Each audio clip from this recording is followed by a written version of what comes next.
namanya kekristenan progresif. Jadi cara pikirnya sederhana. Kita selalu mempertanyakan semua yang dibilang kebenaran. Kita harus pertanyain. Bentuk utama kekristenan progresif adalah yang paling diangkat paling tinggi itu bukan Alkitab. Kalau yang tradisional tuh kan apa aja yang tertulis di sini Alkitab disembah.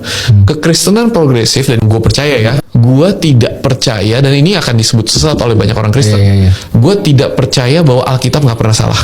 Kekristenan umum itu percaya yang namanya inerrancy of Bible. Artinya Alkitab tuh nggak mungkin salah. Kalau dia bilang bumi diciptakan 6 hari, ya 6 hari. Tapi ternyata bro, pada saat gue cari tahu, Alkitab tuh dia sering mengkontradiksi dirinya sendiri. Kita jabarin ya. Contoh, pernikahan itu antara apa?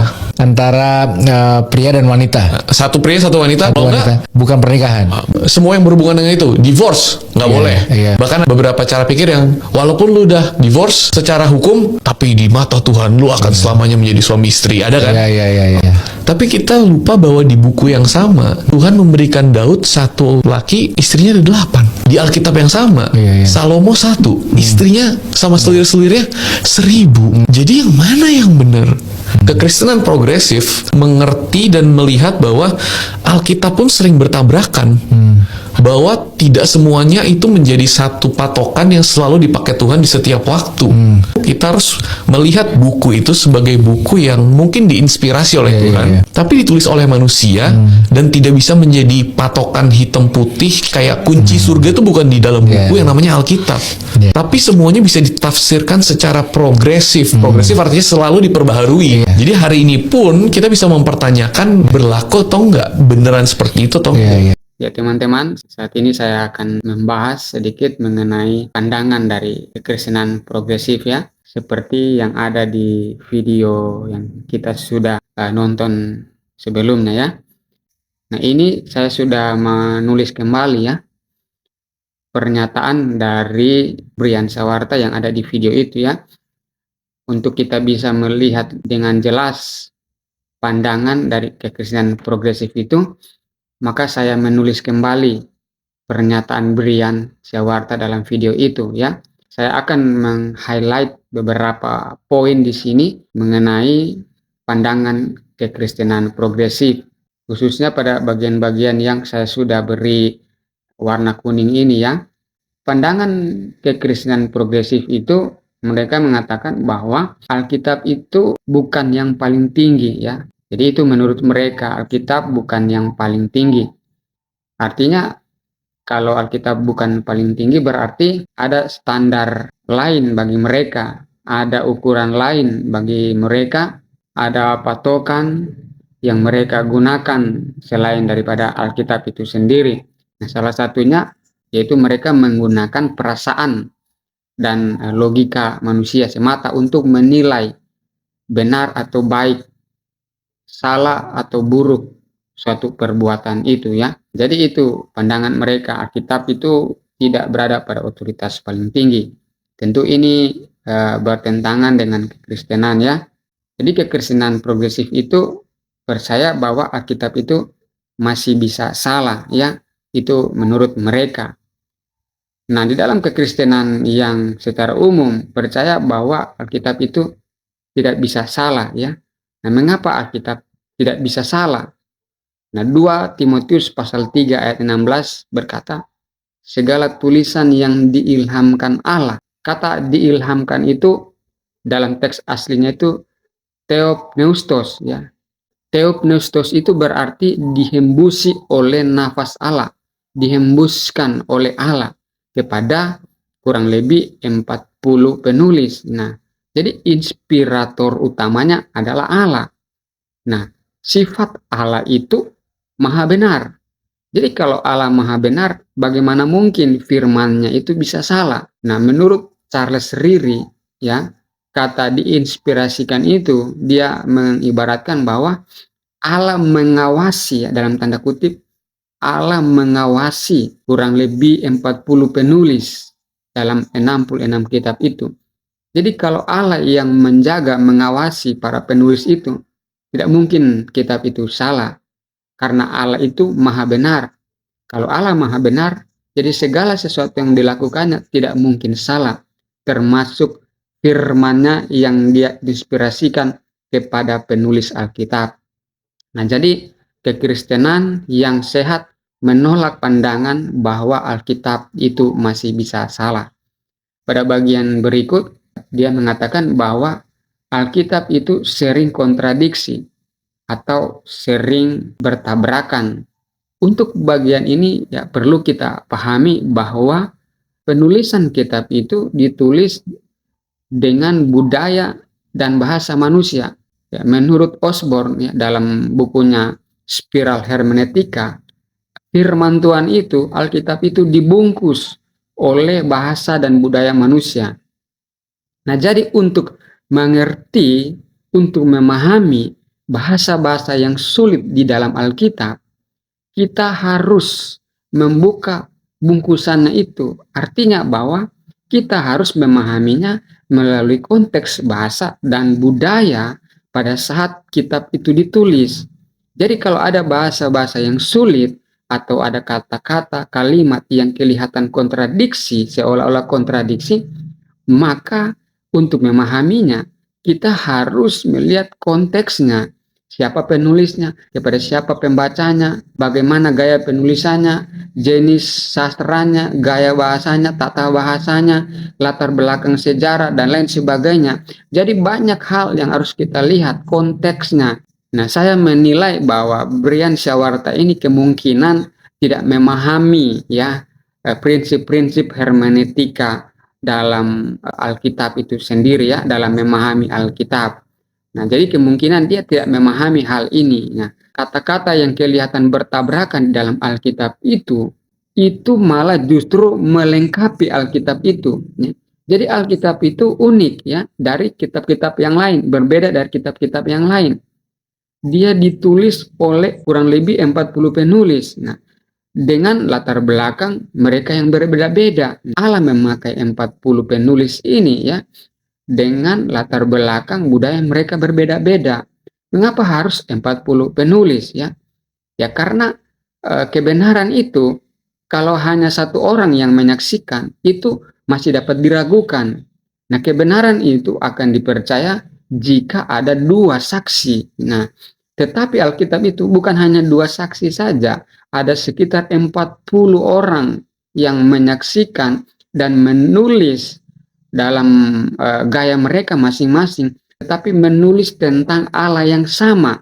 Jadi perbedaan ini justru melengkapi apa yang tidak dilihat oleh penulis yang lain, maka ditulis oleh penulis yang lain ya. Nah, saya beri contoh ya, seperti misalnya di dalam kitab Roma itu dikatakan kita dibenarkan oleh iman ya, sedangkan di kitab Yakobus dikatakan dibenarkan oleh perbuatan. Nah, ini kelihatan memang kontradiksi. Satu bilang dibenarkan oleh iman, satu bilang dibenarkan oleh perbuatan. Tetapi sebenarnya ini tidak kontradiksi, tetapi justru saling melengkapi. Kita akan melihat korelasinya, kesinambungannya itu ketika kita mempelajari konteksnya. Kitab Roma ditujukan kepada siapa, kitab Yakobus ditujukan kepada siapa. Jadi itu tidak kontradiksi, justru saling melengkapi. Nah, begitu juga dengan kitab Injil. Mengapa Allah memakai 4 penulis untuk mendeskripsikan tentang Yesus ya? Allah memakai 4 penulis ya untuk mendeskripsikan siapa Yesus itu. Nah, kalau cuma satu orang yang menulis tentang Yesus, maka kita tidak akan melihat Allah itu dari banyak sisi. Sebab itu Allah memakai 4 penulis untuk mendeskripsikan siapa Yesus itu. Dia adalah manusia sejati, dia juga Allah sejati. Dengan 4 penulis ini kita bisa melihat Yesus itu dari berbagai macam perspektif, dari 4 sudut. 4 penulis ini justru saling melengkapi untuk menyempurnakan siapa pribadi Yesus itu sendiri. Begitu juga dengan kontradiksi-kontradiksi yang terjadi di Perjanjian Lama. Semuanya itu bisa kita jawab ketika kita mempelajari konteksnya. Terus ini ada saya beri warna biru, dia mengatakan bahwa kekristenan itu mengatur bahwa pernikahan itu hanya satu orang pria dan satu orang wanita dan tidak membolehkan adanya perceraian. Nah, Lalu dia mengangkat satu kasus di Perjanjian Lama, yaitu dia katakan bahwa nah kalau Alkitab itu melarang ya satu pria menikah dengan banyak wanita, lalu mengapa Daud memiliki istri 8 dan Salomo memiliki pasangan atau selir-selirnya sampai 1000? Nah, kalau begitu berarti Alkitab itu tidak konsisten menurut dia. Terus dia katakan di sini Tuhan memberikan Daud satu laki, istrinya ada 8. Nah, jadi seolah-olah 8 istri Daud itu berasal dari Tuhan. Nah, ini sudah salah ya, bagian ini saja sudah salah. Nah, istri-istri itu bukan berasal dari Tuhan, itu dari perbuatan Daud itu sendiri, tindakan Daud ya. Jadi Allah tidak pernah memberikan seseorang itu istri 8 atau sampai 1000, tidak pernah ya. Nah, kalau Alkitab mengatur pernikahan kekristenan itu satu pria dan satu wanita, lalu mengapa kisah Daud Salomo dicatat memiliki banyak istri yang lain? Di sini kita bisa melihat kejujuran daripada Alkitab itu sendiri ya.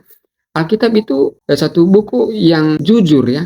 Dia tidak hanya menulis yang baik-baik tentang manusia, tapi dia menulis juga semua perbuatan-perbuatan buruk manusia yang dilakukan oleh manusia. Jadi apa yang dilakukan Daud dan Salomo ini, itu dicatat dalam Alkitab untuk menjadi pelajaran ya. Bukan dicontohi supaya kita lakukan, tetapi dicatat supaya menjadi pelajaran ya. Ketika kita melakukan seperti ini, maka akan ada konsekuensinya. Ketika Daud mengambil istri dari Uria, dia akan menerima konsekuensinya. Begitu juga Salomo, ketika dia memiliki banyak istri, konsekuensinya apa? Kerajaan terbagi menjadi 2. Abraham ketika dia mengambil Hagar menjadi istrinya, maka lahirlah Ismail, dan itu memiliki konsekuensi. Jadi Alkitab itu jujur ya, semua perbuatan-perbuatan yang baik dicatat, dan perbuatan-perbuatan yang buruk tentang manusia juga dicatat supaya menjadi pembelajaran ya. Dan banyak tokoh-tokoh di Alkitab yang hidupnya itu baik, tetapi perbuatan-perbuatan buruknya pun dicatat oleh Alkitab supaya ini menjadi pembelajaran bahwa kalau kita melakukan yang baik, kita menerima ini, dan kalau kita melakukan yang buruk, maka ada konsekuensinya. Seperti Daud tadi dan Salomo itu ya. Jadi bukan berarti Alkitab ini berkontradiksi atau tidak konsisten ya. Justru Alkitab ini jujur, sangat jujur ya. Dia menceritakan juga perbuatan-perbuatan yang buruk tentang manusia supaya apa? Kita tidak melakukan hal seperti itu karena sudah ada contohnya di dalam Alkitab.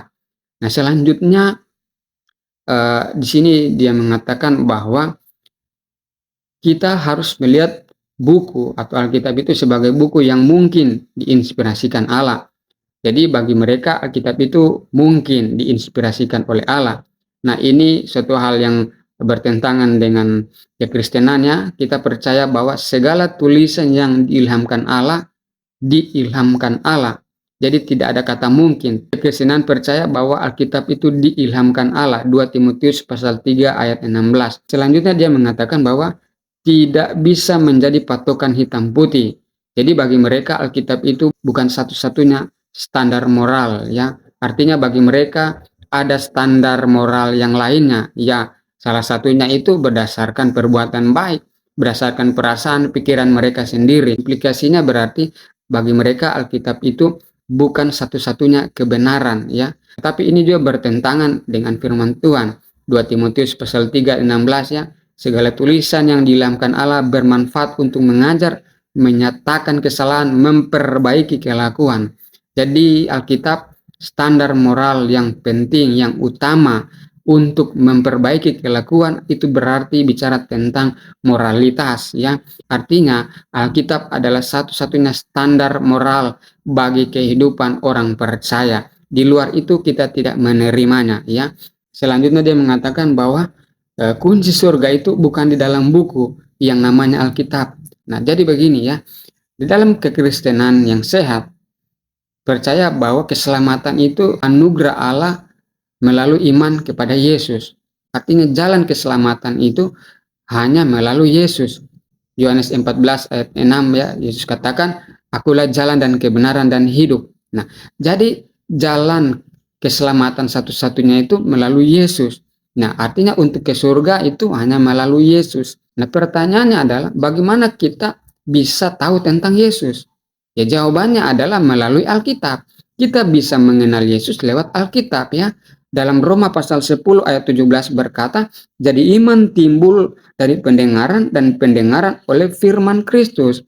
Jadi kita mengenal Yesus itu lewat firman Allah, lewat Alkitab. Artinya bahwa secara tidak langsung Alkitab dapat menuntun kita pada keselamatan. Lewat kita membaca Alkitab, kita mengenal Yesus, di mana Yesus adalah jalan keselamatan bagi kita. Jadi kalau dikatakan bahwa Alkitab itu bukan kunci surga, ini juga adalah suatu hal yang keliru. Nah, jadi itu beberapa komentar saya, tanggapan saya mengenai pandangan dari kekristenan progresif berdasarkan video yang sudah kita nonton di bagian awal tadi ya. Jadi sekian dan terima kasih, Tuhan Yesus memberkati.